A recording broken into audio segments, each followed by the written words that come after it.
이 세계에서 제일 좋은 대학이 어느 대학인지 아세요? 세계에서 제일 좋은 대학. 하버드. 하버드 왜 안 나오나 했네요. 하버드 뭐 최고죠. 그런데 혹시 하버드의 교수님이 내가 그 대학 한번 이직을 해서라도 꼭 한번 학생들을 좀 가르쳐 보고 싶다, 이런 대학이 하나 있어요. 요즘 선뜻 이해가 안 되죠? 하버드면 세계 모든 나라를 통틀어서 탑인데, 거기에 교수님이 옮겨서라도 그 대학 한번 재직을 하고 싶다? 그런 대학이 있어요. 그리고 실제 그렇게 옮긴 교수님이 계세요. 혹시 어느 대학인지 아세요? 모르시는군요. 제가 말씀드릴게요. 혹시 미국의 듀크 대학이라고 들어보셨나요? 이게 동네가 좋으니까 또 이렇게 도남동 좋은 동네입니다. 네. 듀크 대학을 아시네요. 우리 한국의 부모님들은 그저 예일, 옥스포드, 캠브리지, 또 뭐 하버드 뭐 이 정도만 아시는데, 듀크 대학도 어마어마한 대학입니다. 실제 하버드의 교수 한 분이 이 듀크 대학으로 옮겨서 경영 심리학을 가르쳤습니다. 스카우트 된 거죠. 근데 이 교수님의 강의가 명강입니다.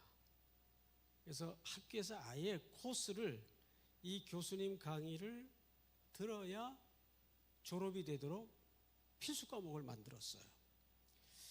근데 제가 이분을 영상으로 몇 년 전에 처음 만났어요. 여러분 그 아이폰이나 또 아이패드 쓰시는 분들은 테드라는 프로그램을 알 거예요. 테드. 우리 연세 많으신 분들은 좀 생소한 프로그램이겠지만, 그 테드라는 프로그램에 들어가면 세계적인 석학들이 또 좋은 전문가들이 올려놓은 양질의 프로그램이 많습니다. 그걸 이제 저도 뭐 청년들을 평생 함께 이렇게 섬기다 보니까 그런 강의를 좀 듣게 됐어요. 정기적으로 구독을 하는데, 한날 우연히 이 교수님의 강의를 만나게 됐습니다. 근데 끝까지 들었어요. 첫째 이유는 당연히 강의 내용이 너무 좋았고, 두 번째는 이분 모습이 너무 이상해요. 근데 마침 그 강의 시간에 이렇게 넓은 강당에 학생들을 꽉 앉혀놓고 강의를 하시는데, 자기 모습이 왜 이렇게 됐는가에 대한 설명을 하시더라고요. 17살 나이에 이분이 학교에서 화학 실험을 하다가 폭발 사고를 입습니다. 그 조그만 교실에 불이 붙었는데 제일 구석탱이에 들어가 앉았다가 미처 빠져나오지 못하고 그 불구덩이를 다 뒤집어 썼어요. 그래서 끔찍한 화상을 입은 겁니다. 화상이라는 게 굉장히 끔찍해요. 그리고 치료 방법도 달리 없어요. 그냥 60% 이상이면 전문가들의 견해대로면 못 산다 그래요. 이 땅구멍이 다 막혀가지고. 근데 이분이 지독한 화상을 입었어요. 이게 들러붙고 흘러내리고 녹아내리고, 이 병원에 후송이 돼서 천운으로 목숨을 건졌는데, 목숨을 건지면 뭐합니까? 2년 가까이 치료받으면서 수십 차례 수술을 하면서 전신의 꺼즈를 붕대로 감고 이러고, 그 피 끓는 청년이 침대에 누워있는 거예요. 이분이 그럽디다 몇 번 위험한 생각을 했대요. 내가 목숨은 건졌으나 이러고 나가서 사람 구실 하겠나 하는 마음에 위험한 생각을 몇 번 했는데 우연히, 자기가 의도하진 않았는데 우연히 이분이 그만 관찰을 하나 하게 됩니다. 매일 아침 저녁으로 간호사분들이 들어오세요. 들어와서 딱히 치료할 게 없어요. 주사 놓고 약 주고, 마지막 제일 끔찍한 게 전신에 붙은 꺼지를 매일 갈아야 돼요. 염증이 생기면 바이러스가 침투돼서 아주 위험한 경우들이 많답니다. 제일 끔찍한 게 바이러스가 감염되는 거예요. 그래서 그걸 방지하기 위해서 욕창도 방지해야 되니까 전신의 상처를, 꺼지를 매일 색으로 갈아요. 근데 뭘 관찰했는가 하면 아침 저녁으로 간호사분들이 들어오시는데 이제 핀셋으로 한 장 한 장씩 꺼지를 들어서 새 것으로 덮는 겁니다. 보세요. 딱 두 종류가 있더래요. 한 종류는 환자가 너무 흉하고 너무 끔찍하니까 옳게 이렇게 쳐다보지도 못하고 이래 고개를 돌려가지고 이제 환자가 아플까봐 살살 떼는 거예요. 살살 떼주는 건 좋은데 통증의 길이는, 예? 길이는 길어지는 거죠. 이런 종류의 간호사분이 계시고, 또 한 종류의 간호사는 역시 들어와서 환자가 하도 흉하니까 옳게 쳐다보지도 못하고 이래 고개를 돌려가지고 꺼지를 떼는데 어차피 아픈 거 확 잡아 떼는 거예요. 통증의 시간이라도 땡겨주자 하고. 근데 통증의 시간이 짧은 건 좋은데 통증의 강도는, 충격적인 고통이 전신을 뚫고 지나가는 거예요. 이렇게 딱 두 종류가 있더래요. 근데 그 다음 말에 제가 혼자 영상을 보다가 애들 말로 빵 터졌어요. 여러분, 뭐 이렇게 영상 보다가 혼자 터지기가 웬만하면 쉽지 않아요. 근데 이 교수님 말을 아주 재밌게 하세요. 이럽디다. 근데 말입니다, 여러분, 확 잡아떼는 간호사도 나를 위해서, 또 살살 잡아떼는 간호사도 환자를 위해서. 근데 2년 동안 어느 간호사도 단 한 번도 환자인 나한테 저 빨리 떼드릴까요? 천천히 떼드릴까요? 물어본 적이 없더라는 거예요. 그러니까 학생들도 박장대소를 하고 웃더라고요.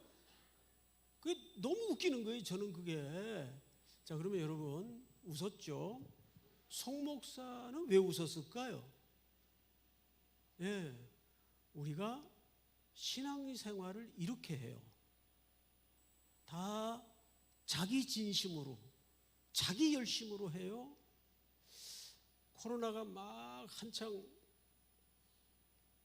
창궐 할 때 여기 목회자분들 계시지만 어느 목사님이 저 텅 빈 본당에 맹한 카메라만 쳐다보고 성도들이 어디가 있을 줄도 모른 채 설교를 하리라고 생각을 했겠어요? 상상을 했겠어요? 이게 젊은 목회자들이 답답하니까 한 명씩 두 명씩 와요. 3, 4, 5 어디 갈 데도 없고 오란 사람도 없고 하니까. 그래서 전부 이런 얘기를 해요. 선배님, 왜? 이러다가 한국교회 망하는 거 아니에요? 너는 왜 그렇게 생각하니? 생각을 해보세요. 지금도 하루에 삼각교회, 적은 개척교회는 300개씩 월세 임대를 못 내가지고 문 닫아요. 이러다 한국교회 망하는 거 아니에요? 좀 미안한 얘기지만 나는 그렇게 생각하지 않는다. 오히려 지금이야말로 한국교회가 그동안 지나치게 과장돼 있었고 과열돼 있었고 과잉돼 있었다. 이걸 보통 우리는 거품이라고 하는데, 지금이야말로 하나님께서 비상한 섭리를 통해서 스탑! 모든 걸 멈추게 했어요. 한 3년 가까이를.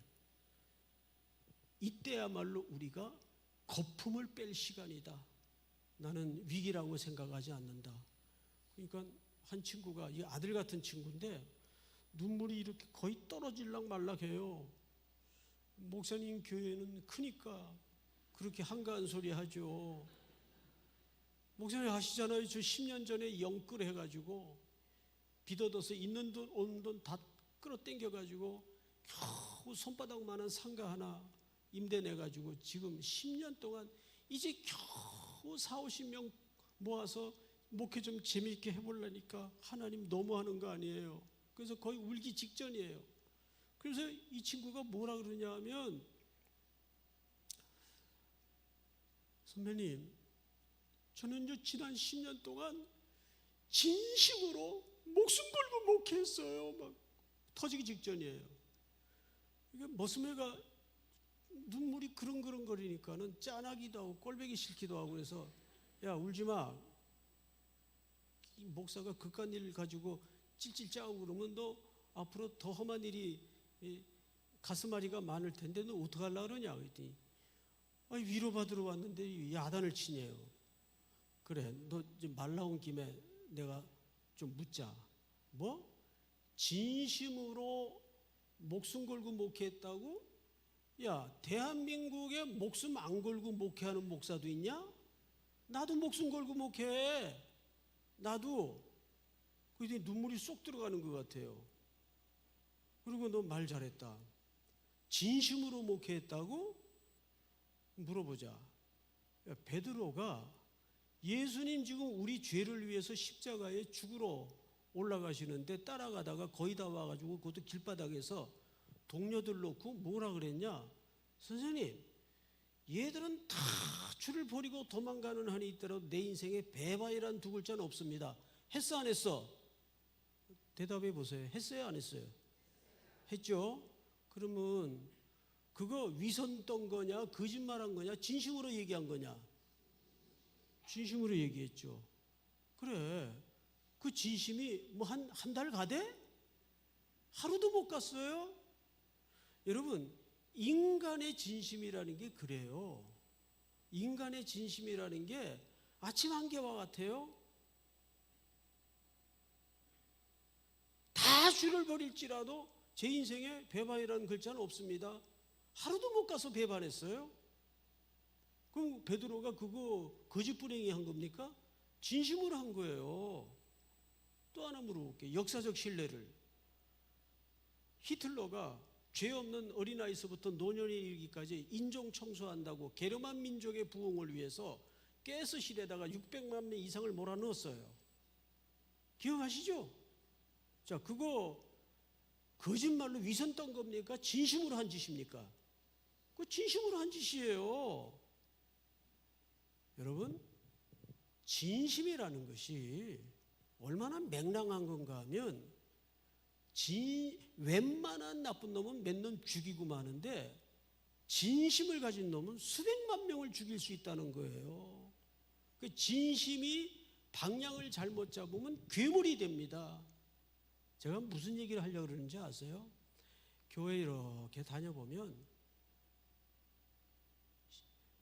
교회를 시끄럽게 하는 사람들이 공통점이 뭔지 아세요? 진심을 가진 사람들이에요. 그래요 안 그래요? 진심이 없는 사람은 그냥 교회가 절로 가든지 산으로 가든지 아무 관심이 없어요. 근데 공동체를 시끄럽게 하고 힘들게 하는 사람들이 진심을 가진 사람들이에요. 그러니까 너 그 진심에다가 목숨을 걸었다고 찔찔 짜고 그래? 목사가? 그때 눈물이 쏙 들어갔죠. 그러면 어디다가 목숨 걸어야 돼요? 너 그거 몰라서 그러니? 진심이 아니라 진리, 이놈아, 진리. 믿습니까? 우리는 너무 말씀도 그렇고 설교도 그렇고 감성적으로 자꾸 터치를 해요. 아닙니다. 진리는 시퍼렇게 살아있는 하나님의 실체예요. 네? 자꾸 무슨 영혼의 마사지처럼 부드러운 얘기나 하고 감성 터치나 해서 위로만 하면 그게 복음입니까? 그건 유사복음이라 그래요. 비슷한 건 가짜입니다. 비슷한 게 아니에요. 진리는 선명하게 돼 있어요. 그래서 오늘 우리가 두 번째 기적이라는 제목을 가지고 이 익숙한 본문을 여러분들과 함께 나눌 텐데, 제가 구절을 얘기하면 이 순서지에 성경 구절이 친절하게 다 나와 있어요. 이걸 보든지 방송실에서는 자막을 띄워주시든지 하면 좋을 것 같아요. 자, 몇 절을 보시냐 하면 22절을 볼까요? 첫 절이죠. 22절 제가 읽습니다. 예수께서 즉시 제자들을 재촉하사 자기가 무리를 보내는 동안에 배를 타고 앞서 건너편으로 가게 하시고. 자, 자막을 그대로 그냥 두십시오. 항상 성경을 읽을 때 제일 원초적 기초가 뭐냐 하면 문맥에서 읽는 습관을 가져야 돼요. 어느 본문이든지 독립적으로 존재하는 본문은 없습니다. 항상 문맥을 봐야 되는데, 이 사건 앞에 무슨 사건이 있었는가 하면 오병이어의 기적의 사건이 있습니다. 오병이어의 기적을 경험한 백성들이 이렇게 난리가 났어요. 예수, 예수, 예수. 이분이야말로 로마의 철권 통치 밑에 신음하던 우리의 눈물을 닦아줄 정치적 메시아다. 또 어떤 일부의 사람들은 예수, 예수 똑같이 연호하는데 동기가 달라요. 이분이야말로 우리의 허기진 배를 채워줄 경제적 메시아다. 그래서 예수님을 향하여 박수하고 쫓고 환호하기 시작했습니다. 그럼 저 같으면 요 찬스다. 나에 대해서 좋은 호감을 갖고 있으니까 이참에 탁 복음을 전하면 얼마나 효과적이에요. 그러니까 이참에 몰려오는 청중을 이용하자. 그랬으면 좋았을 텐데 딱 마음을 굳히시고 제자들을 불러요. 얘들아, 내가 이 백성들을 다 집으로 돌려보낼 테니까 너희들은 저 바다 건너편에 먼저 건너가 있어라 하고 배에 태워서 제자들을 보낸 겁니다. 자, 여기서 우리는 중요한 공동체적인 과제를 한번 생각해 봐야 돼요. 항상 박수가 터지고 사람의 환호가 있는, 사람의 관심이 쏟아질 때, 그 사람에게 영향력이 생길 때 조심해야 돼요. 하나님이 교회 공동체에 끔찍하게 싫어하는 두 가지 현상이 있습니다. 첫째가 교회 안에 누구든 담임 목사일지라도 그 교회 공동체가 사람의 영향력으로 움직여지려는 기미가 보이면 반드시 걷어냅니다. 제가 저 강남에 돌로 지은 큰 교회가 있어요. 거기에서 부목사 생활을 할 때 우리 한국 교회의 가장 상징적인 교회였습니다. 그때 담임 목사님이 김창인 목사님이셨어요. 우리 한국교회 큰 어른이셨죠. 근데 그분이 의도하지 않았을 거예요. 근데 교인들 사이에서 어떤 조크가 돌아다녔는가 하면 끔찍한 조크가 돌아다녔어요. 성부, 성자, 성령, 김창인. 이거 얼마나 무서운 농담이에요? 그런데 그 당시는 한국교회의 분위기가 가부장적인 유교적 뿌리 때문에 그런 분위기가 굉장히 많았어요. 자, 근 한 20, 30년 사이에 한국교회 대형교회를, 제가 지금 심호하고 있는 삼일교회도 예외 없어요. 사람이 명예를 받고 사람이 영광을 받고 사람이 높아지니까 하나님이 걷어내요. 근데 의도하지 않았던 의도했던 하나님은 교회 안에 사람의 영향력이 자리 잡는 걸 너무 싫어하세요. 교회는 예수 그리스도가 머리이시기 때문에 1서부터 100까지 은혜로 가게 되어 있습니다. 믿습니까? 이제 곧 연말이 와요. 인사이동이 되겠죠? 그러면 꼭 목양실로 찾아오는 성도님이 계세요. 어떻게 오셨어요? 목사님, 우리 부서의 그 부장 집사님, 부장 장로님 없으면 부서가 안 돌아가요.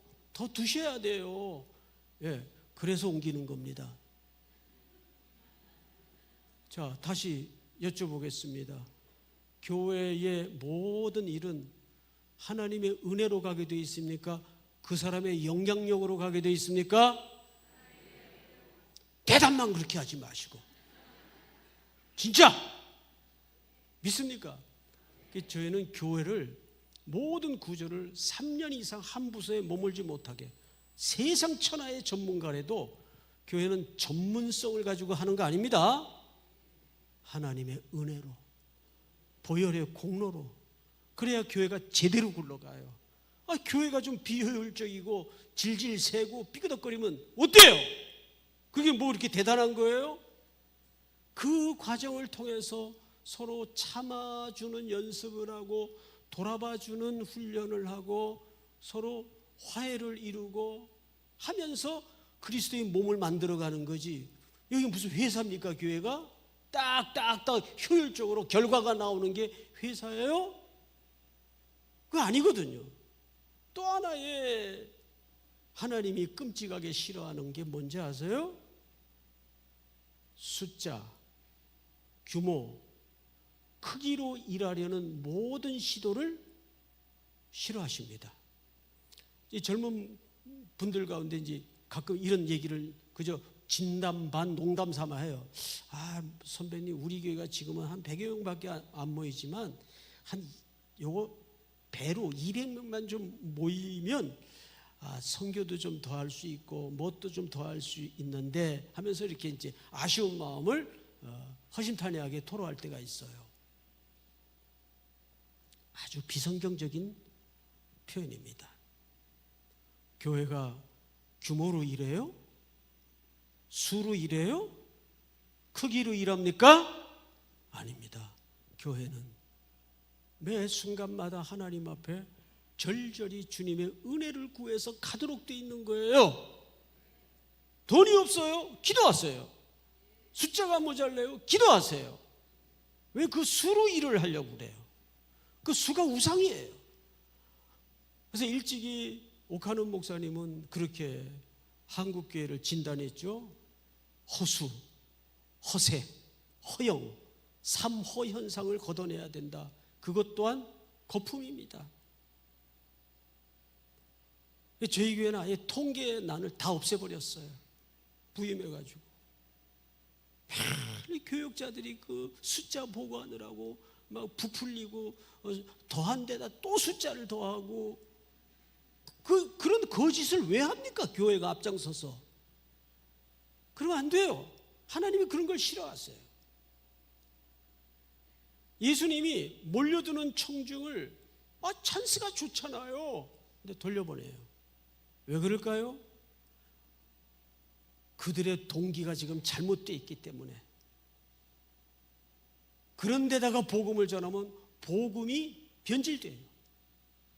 기독교라는 것은 우리의 허기를 채워주는 거구나. 기독교라는 것은 우리의 이데올로기를 성취하기 위한 정치적인 것이구나. 이렇게 오해를 하게 된단 말이에요. 지금 한국교회가 좌우로 나누어서 얼마나 이 분열에 지금 앞장 세워져 있습니까? 주야로 그 유선생만 쳐다보고, 유선생 알죠? 유튜브. 여러분, 거기 진실이 없어요. 거의 다 가짜예요. 그 유튜버들이 조회수 발휘하는 거예요. 조회수 클릭하게 해서 자극적인 네이밍을 달아가지고 돈벌이 하는 거예요. 저도 저를 괴롭히는 몇 사람들이 있어서 그 새빨간 거짓말을 올려놓고 아주 인격살인을 하고 명예살인을 하더라고요. 전부 다 거짓말인데. 그래서 당회 차원에서 이거를 어떻게 할까 하다가 법으로 이걸 한번 혼을 내야 되겠다 해서 우리 법무팀에다가 이걸 맡겼더니 그 쟁쟁한 변호사들인데, 목사님 이거 두세요. 얘네들이 이거 건드리는 걸 원한다는 거예요.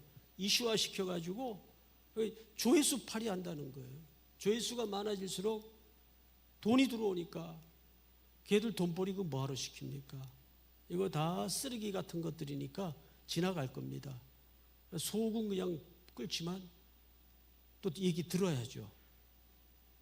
그거 쳐다보지 마시고 성경 읽으세요. 성경.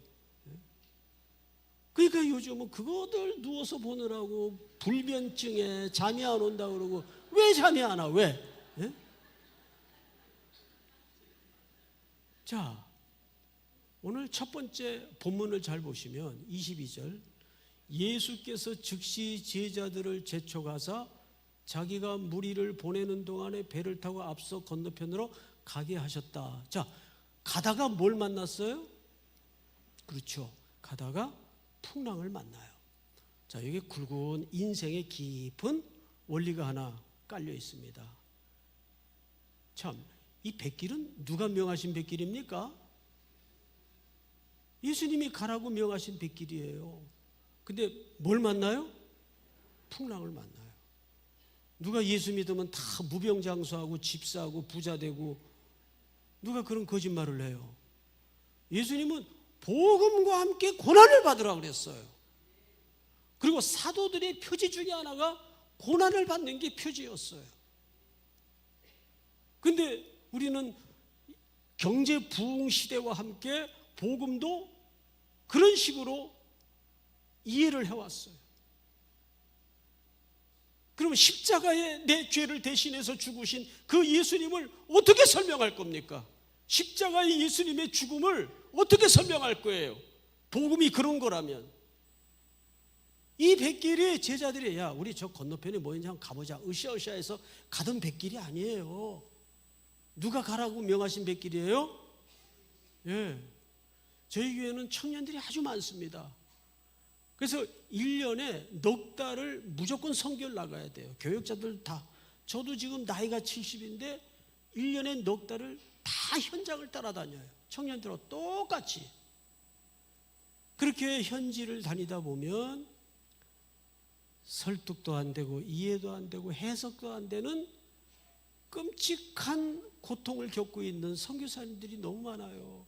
근데 그분들이 다 명문대 나와가지고 좋은 그룹에서 좋은 직장에서 잘 드시고 잘 사시던 분들인데, 어느 날 하나님의 콜링을 받아서 그분이 오셨어야 하고 따라 나신 거예요. 그냥 낮은 곳으로, 사람이 아니란데 넉넉한 데 살다가 낮은 곳으로 가기가 정말 좀처럼 쉽지 않아요. 근데 그 끔찍한 가난한 나라의 현장에 들어가서 살다가 꽃길은 깔아주지 못할 망정 아들 행방불명되고, 집안에 강도 들어와서 아내 죽음을 당하고, 이해도 설득도 해석도 안 되는 사건들이 얼마나 많은지 몰라요. 이 제자들도 예수님 명령을 따라서 배 타고 가다가 뭘 만났다고요? 풍랑을 만나요. 이게 인간의 기본적인 질서예요. 아마 여기도 신정론적 질문을 가지고, 하나님, 내가 이렇게 가혹한 고통을 겪어야 되는 그런 죄를 지은 적도 없고 나한테 왜 이러세요 하나님? 이런 질문을 가지고 오랜 세월을 삭히고 사는 분들이 얼마나 많습니까? 인생이 그런 거예요. 풍랑을 만났어요. 여쭤봅시다. 여러분, 풍랑 만난 배 한번 타본 적 있어요? 없으면 얘기를 하지 마세요. 저는 진짜 죽을 뻔했던 적이 한 번 있어요. 제가 참 존경하는 우리 교단의 총회장을 지내셨던 장로님들은 아실 거예요. 아주 훌륭한 훌륭한 목사님이 한 분 계세요. 그분이 고향이 호남이에요.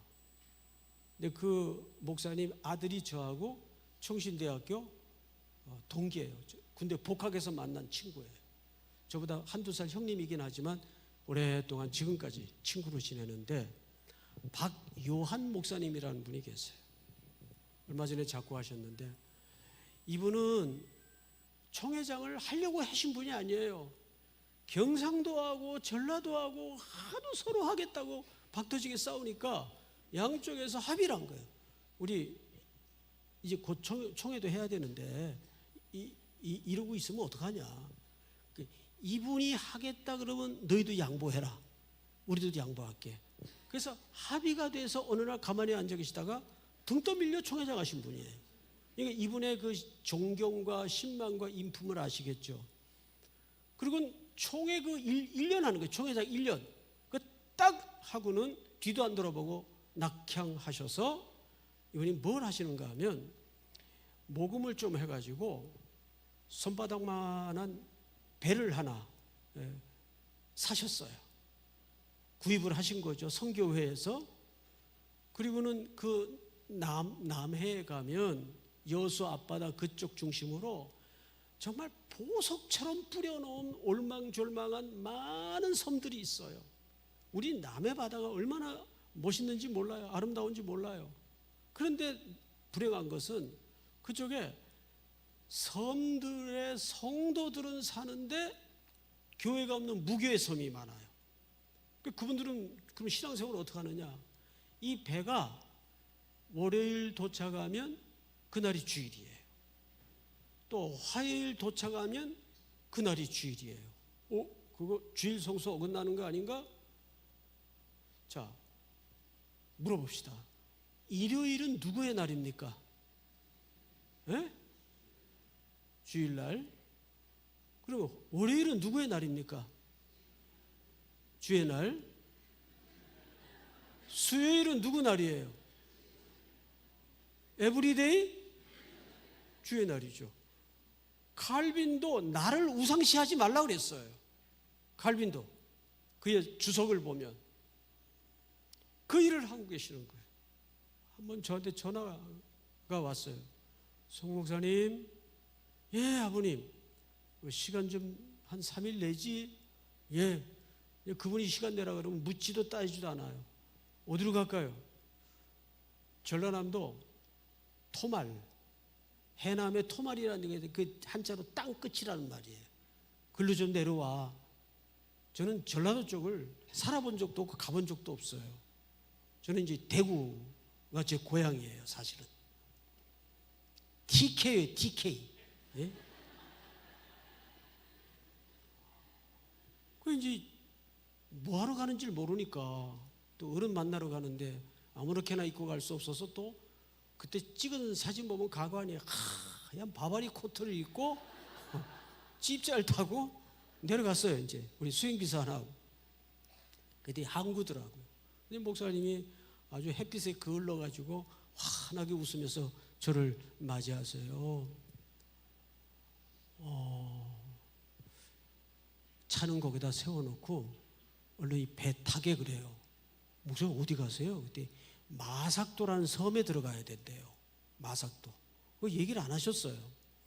그 이제 섬에 가까이 가서 세우는 배를 보니까 배 옆구리에 방주호 이렇게 써 있더라고요. 근데 배가 진짜 나뭇잎 같아요. 조그만해요. 그래서 그걸 이제 탔어요. 그리고 이제 기도하고 출발을 하는데 마삭도가 한 2시간 거리입니다.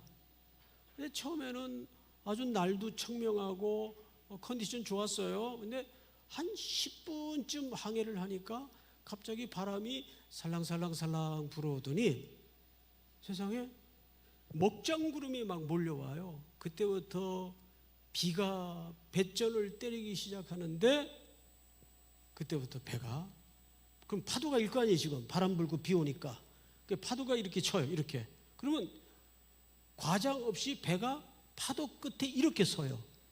이런 배 타봤어요? 네? 죽는 줄 알았어요. 죽을 것 같았어요. 그래서 목사님도 배 백길에 익숙한 분이지만 이게 심상치 않다는 판단 아래 그 선장 목사님, 그분도 선장이에요. 선장 목사님께 어이 선장 그 엔진 끄게 그러더라고요. 어이 목사님 이 판에 엔진까지 끄면 어떡하려고 그래요? 그랬더니 지금 파도라는 동력과 배의 엔진이라는 동력이 두 개가 있는데 이게 차짓 삐그덕거리면 배가 바로 뒤집어져 버린대요. 그래서 이때는 동력 하나를 꺼야 되는데 파도야 어쩔 수가 없잖아요. 우리가 그 배의 동력을 끄는 수밖에 없고 한 동력에 맡겨야 된다는, 그래야 배가 안전하다는 거예요. 그 동력을 끄더라고요. 그리고 송 목사님은 저 배 밑에 들어가서 기도하게, 그래서 졸지에 요나가 돼가지고 살려달라고 기도를 하는데 엔진을 딱 끄니까 진짜 파도가 이렇게 치면 파도 끝에 배가 이렇게 서요. 이렇게 진짜로. 그리고 한 30분 이상을 이 롤링을 거듭하는데 야 이렇게 죽는구나. 그래서 어떻게 6시간 만에 마삭도에 도착을 해가지고 누구네 집인지도 모르는데 그 8가구 살아요. 거기 남의 집 텐마루에 누워가지고 한 3시간을 못 일어났어요. 너무 혼이 나가지고. 그러니까 이 풍랑이 얼마나 무서운지 안 겪어봤으면 얘기를 하지 마세요. 진짜. 그것도 뭐 큰 배도 아니에요. 그 제자들이 다 바다의 베테랑들입니다 지금. 근데 그런 풍랑을 만난 거예요. 마침 그때 저만치서 희끄무레한 물체 하나가 물 위로 철벅 걸어와요. 그러니까 제자들이 뭐라고 소리 질렀죠? 귀신이다. 성경에서는 유령이다 하고 무서워하여 소리 지르거늘. 다음 절을 띄워주실까요? 27절. 예수께서 즉시 이르시되 안심하라 나니 두려워하지 말라. 이 본문 그대로 두십시오. 여러분 여기서 이상한 것은 예수님이 1절 야단을 안 쳐요. 그래도 아무리 그래도 제자들이 아무리 지금 혼비백산이 돼 있어도 스승을 몰라보고 스승 보고 뭐라고 소리쳤죠? 귀신이다, 유령이다. 여기에는 야단을 칠 수 없는 이유가 있어요. 여기 믿음의 문제가 아니라 유대인들이면 또 바다에 익숙한 사람들이면 3살 먹은 애들도 아는 게 하나 있습니다. 뭔지 아세요? 어둠 속에 특별히 물에서 유대인들은 귀신이 악한 영들이 올라오거나 준동한다고 사회적 통념을 갖고 있어요. 그래서 성경에도 보면 더럽고 악한 귀신들이 전부 요한계시록으로 어디서 올라옵니까? 바다에서 올라와 모래밭에서죠. 이걸 유대인들이 다 알아요. 그러니까 당연히 한밤중에 희끄무리한 게 저기서 걸어오니까 당연히 유대인들의 사회적 통념상 뭐라고 소리쳤겠어요? 귀신이다. 그래서 예수님이 야단 안 쳐요. 즉시 이르시되 안심하라 나니 두려워하지 말라. 그러면 저 같으면 아유 깜짝이야 선생님이셨군요 그래야 될 텐데 이 배씨가 문제예요. 28절을 보세요. 다 같이 28절 시작.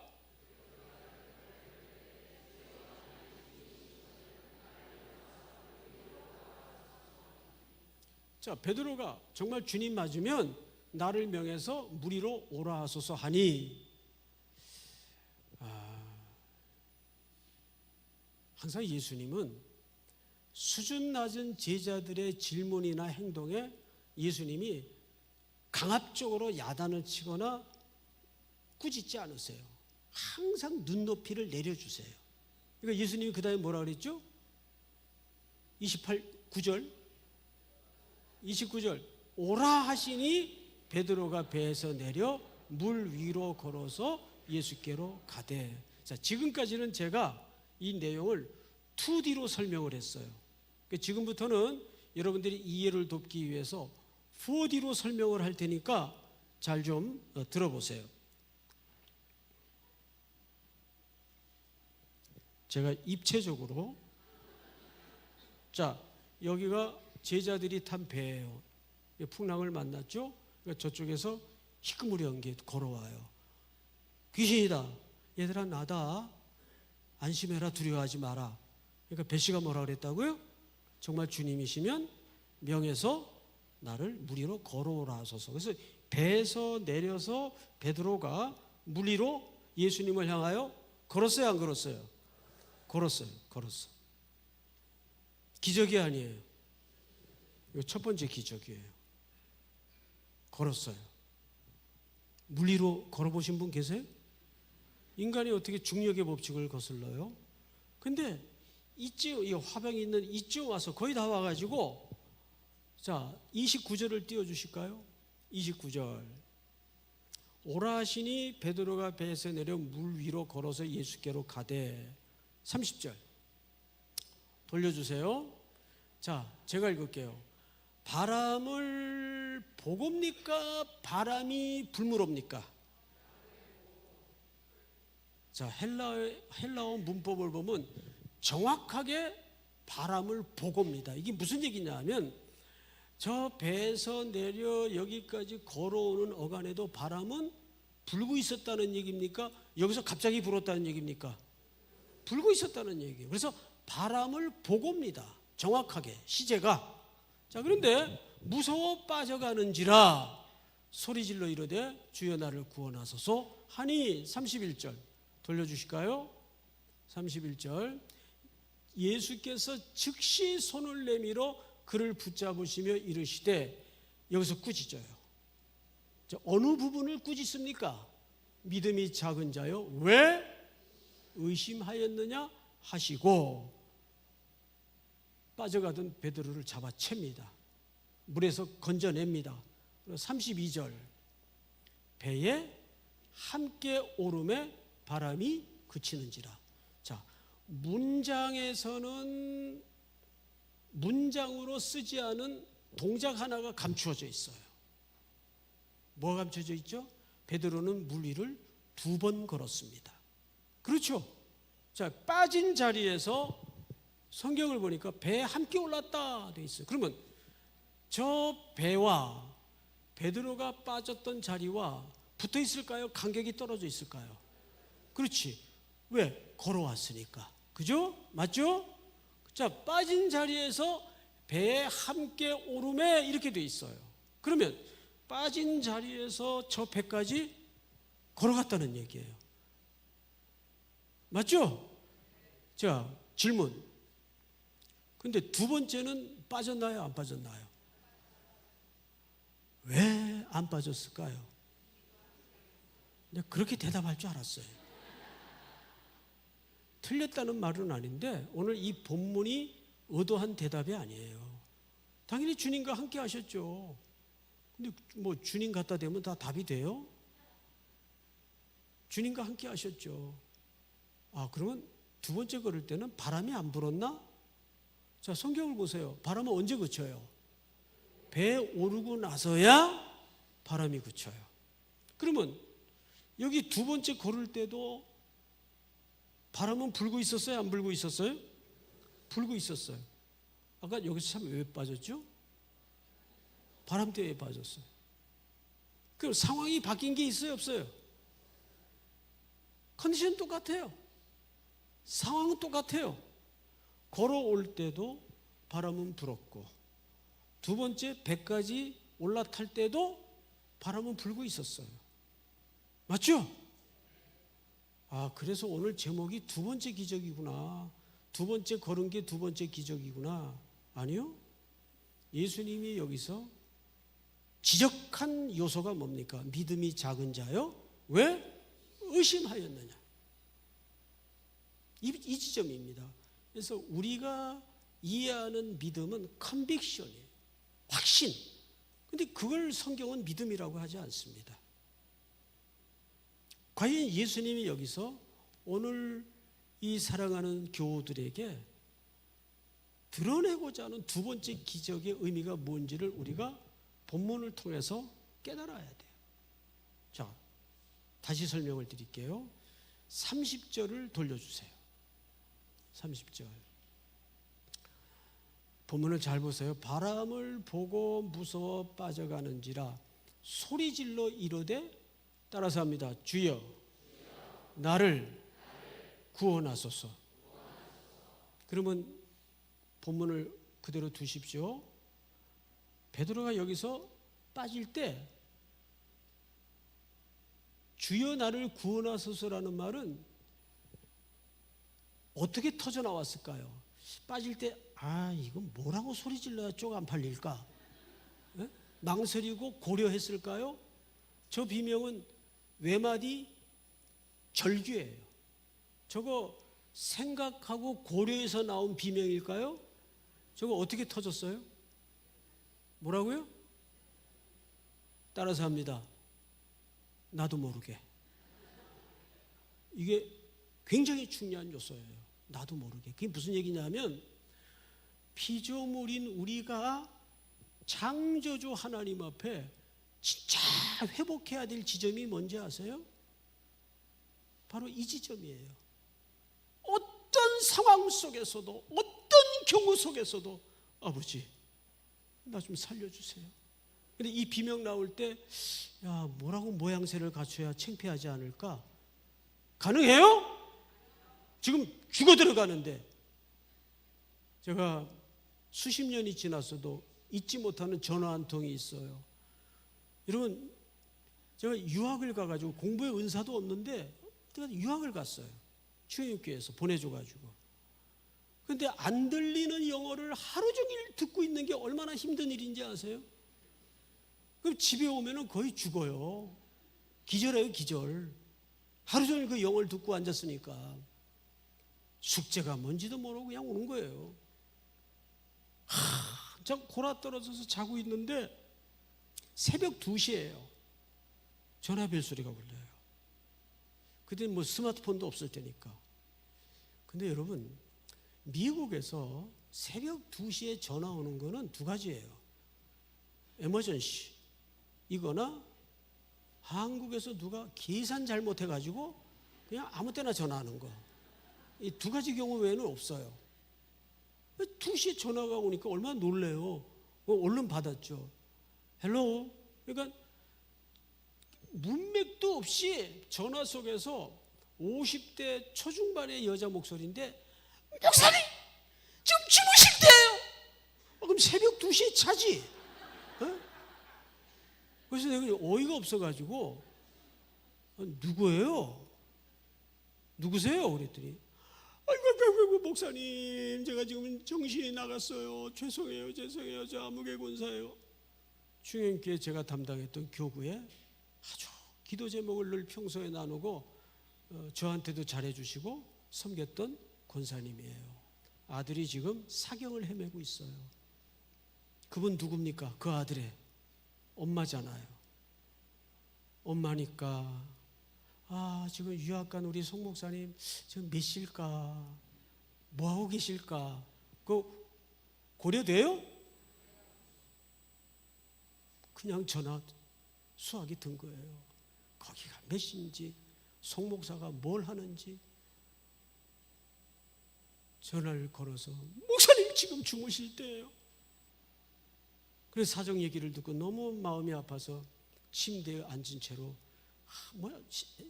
와이프도 일어나고 딸내미도 일어나고 다 깼죠. 간절히 통성 기도하듯 기도해주고 수화기를 내렸는데 그 전화 한 통이 책 수백 권을 들여다본 것보다 큰 은혜가 됐어요. 그래 이거지. 우리 피조물이 연약한 질그릇 같은 한계를 가진 인간이 하나님의 백성이라면 어떤 상황 속에서도 어떤 경우 속에서도 아버지 나 좀 살려주세요. 아버지 우리 남편 어떻게 해요? 아버지 우리 아들 어떻게 해요? 이게 두 번째 기지. 이게 믿습니까? 이게 터져야 돼. 십자가 앞에서 누가 그럽디다. 나이가 들면 철이 든다고 구라치지 마세요. 무슨 나이가 들면 철이 들어요. 똥꼬집하고 약봉지 만들지. 예? 철 안 들어요. 언제 철 드는지 아세요? 십자가 만나야 철 들어요.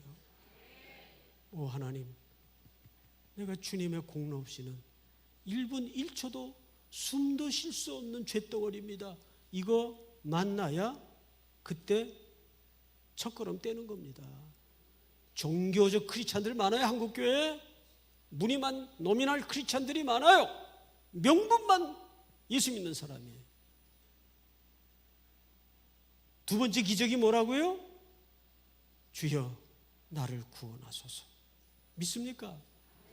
제가 얘기를 하나 하고 마칠게요. 제가 딸바보예요. 남매가 있는데 아래는 머스매고 큰아이가 이제 딸인데, 얘가 미국 갈 때 걸음마를 막 뗄 때입니다. 걸음마를. 얼마나 이뻐했겠어요. 뭐 물고 빨고 했죠. 지금도 이쁜데. 이제 유학을 간답시고 이제 침례교 신학교에 골든게이트에 입학을 했어요. 그 옆에 이제 학생을 하나 보니까 흑인이 앉았는데, 얘가 무슨 판때기 같은 걸 이렇게 열고 뭐 이렇게 톡톡톡톡 하면서 뭐 거기다 이제 입력을 해요. 그게 이제 소위 노트북이에요. 근데 90년도에는 그 노트북이 한국에 안 들어왔을 때입니다. 근데 얘네들이 거기다가 강의안을 다 입력을 하고 플로피 디스크 포맷하고 쓰던데, 포맷해가지고 나중에 복사해서 다 학생들 넣어놔주고, 그 저한테도 한 장 주는데, 난 뭐 그 기계가 있어야지. 받아도 소용이 없죠. 그래서 이제 저게 있어야 공부를 할 수 있겠다 싶어가지고, 야, 그거 얼마냐 그랬더니 90년도에 4,000불. 4,000불이면 여러분 얼마나 그때 엄청난 돈인지 아세요? 그걸 어떻게 사요, 제가? 그래서 시무룩해가지고 집에 돌아왔더니 아내가, 당신 표정이 왜 이렇게 어둡냐요? 사정 얘기를 했죠. 그게 있어야 수업을 하겠는데 세상에 그 비싼 걸 어떻게 사냐고 그랬더니, 여보, 사래요. 돈이 어딨어? 아빠가 우리 미국 올 때 저한테 비상시에 쓰라고 준 돈 500만 원이 있대요. 난 몰랐어요. 그건 비상시 쓰라고 준 거지 아빠가. 그랬더니 이것만큼 비상한 상황이 어딨냐고 처갓집 장학금으로 알고 쓰래요. 그래서 이제 못 이기는 척하고 이제 그 돈을 가지고 가서 캐시로 그냥 한 방에 질렀어요. 현찰로 산 거예요. 그걸 매달 페이먼을 해서 사야 크레딧이 쌓여가지고 미국 생활이 편할 텐데, 나는 또 빚지고 사는 건 지금도 카드를 잘 안 씁니다. 현찰로 쓰지. 너무 빚에 시달려가지고, 저희 삼성교 제가 살았거든요. 삼성교. 맨날 그 산꼭대기 골목 끝에 새들어 살았는데, 중학교 때 늦지막히 들어가면 빚쟁이들이 와서 우리 어머니하고 인전전연하면서 빨간 딱지 붙여놓고 돈 내놓으라고 싸우는 거예요. 그 빚진 게 너무 싫어가지고 난 세상에 결혼해가지고 한 끼 먹고 사는 이들에도 빚 안 지고 산다 해서 카드도 안 썼어요. 카드도. 지금도 교회에서 쓰라고 카드 2개씩이나 만들어줬는데 교회 카드 안 써요. 그냥 돈으로 달라 그러지. 예. 카드를 너무 싫어해요. 그래서 이제 샀어요. 그래서 그걸 그때 파우치가 없어가지고 보자기에 싸서 차에다 모셔가지고 학교 가서 수업하고, 또 차에다 모셔놓고 와서 이제 열어놓고, 또 그때 백업 개념이 없어가지고 그냥 노트북에다가 그 IBM 노트북을 샀는데, 그 자판에 빨간 콩이 있는 거 있어요. 자판 타치감이 그게 최고입니다. 뭐 그 회사하고 나는 아무 상관이 없지만, 그 이제 새 학기가 지났어요. 그리고 이제 한 학기는 논문 학기니까 실질적으로 수업이 없고, 새 학기 강의한 그 안에다 다 집어넣고, 또 이제 논문 프로포잘서부터 논문 자료를 다 컴퓨터 안에다 집어넣었어요. 이제 그건 이제 마무리 단계. MAC 기독교 교육학이니까. 그 잠깐 이제 하다가 화장실이 급해서 열어놓은 채로 화장실 갔다가 딱 왔는데 딸아이가 엉금엉금 기어 나와가지고 의자를 밟고 올라가서 정확하게 열려진 노트북 자판에 딱 앉아가지고 시원하게 싸놨어요. 하늘이 노랗다는 게 그때 쓰는 표현이더라고요. 그래서 일단 너무 급해가지고 카펫에 딸아이를 내려놓고 노트북을 들어서 흔들었어요. 한없이 쏟아지는 거예요. 그리고 버튼을 눌렀더니 그 전자부품의 그 예민한 부품 안으로 그 찝찝한 오줌물이 아라리 스며들어가지고 이미 블랙아웃 됐어요. 안 돼요. 와, 이걸 어떡하나. 근데 이제 딸아이는 내가 막 허둥지둥 하니까는 얘가 무슨 일인가 하고 이제 주저앉아가지고 나를 이렇게 쳐다봐요. 확 노트북을 닫아놓고는 안 되니까 딸아이 앞에 마주 앉아가지고 너 거기 누가 올라가라 그랬어? 방에서 왜 나와? 아빠 공부하는데. 거기 앉아가지고 그런 짓을 하면 어떡해? 거기 뭐가 들인지 알아? 이게 얼마짜리인지 알아? 그거 뭘 알아요? 근데 막 아빠의 그런 성난 얼굴을 얘는 처음 보는 거예요. 제가 한 번, 지금까지도 걔한테 야! 라는 소리를 안 해요. 항상 부드러운 말을 쓰고 하던 아빠인데 아빠가 무슨 일인지 어떤 상황인지 잘 모르겠는데 성난 얼굴로 막 사탄 같은 얼굴을 하고 소리를 지르니까 그 애기들 울음 터지기 전에 여기가 이렇게 뻘겋게 올라옵니다. 여기가 뻘겋게 올라오더라고요. 애가. 그랬더니 이렇게 울먹울먹 하다가 왕 터졌어요. 왕 터졌는데 그 다음 얘 행동에 제가 깜짝 놀랐어요. 왕 터지더니 아빠 그러면서 제 품 안으로 확 뛰어드는 거예요. 그래서 제가 저리가 이 기집애야. 그랬겠어요? 그때 내가 나갔던 정신이 돌아와가지고 아이고 놀랬구나. 아 됐어 울지마 다시 하면 돼. 뭘 다시 해? 그걸 어떻게 다시 해? 백업도 안 해놨는데. 근데 얘가 아빠 가슴에 막 얼굴을 디밀고 그때부터 본격적으로 깊은 울음을 들이키는데 그래서 내가 한참 걔를 품에 안고 도닥거리면서 논문 100편 쓰는 것보다 더 큰 은혜를 누렸어요. 뭔지 아세요? 그래, 무조건 아빠 품으로 달려들면 되는 거지. 그래 안 그래요? 아버지 품에 십자가로 뛰어들면 되는 거예요. 이게 두 번째 기적입니다. 여러분, 주여 나를 구원하소서. 믿습니까? 결국 논문을 썼을까요? 못 썼을까요?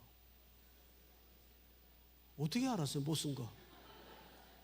그때 서울에서 담임 청빙이 와가지고 그냥 손 털고 그냥 들어와 버렸어요. 학위도 못 받고. 학위 못 받았어요. 한 10년 지나서 학교 가가지고 사정을 얘기하고 좀 재입학이 안 되냐 그랬더니 너무 시간이 지나서 다시 입학하래요. 그럼 어떻게 다시 입학해요? 나이 들어가지고. 여러분, 이게 두 번째 기적이에요. 하나님 앞에는 폼 잡고 각 잡는 거 아닙니다. 십자가 앞에 뛰어드는 거, 아버지의 품에 뛰어드는 거. 얘는 알아요.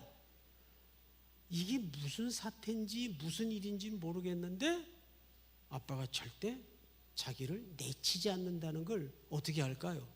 경험으로 알아요. 성경의 알면 아버지를 경험으로 아는 알을 얘기합니다. 믿습니까? 우리 이 시간 다 같이 한번 머리 숙여 기도합시다. 반주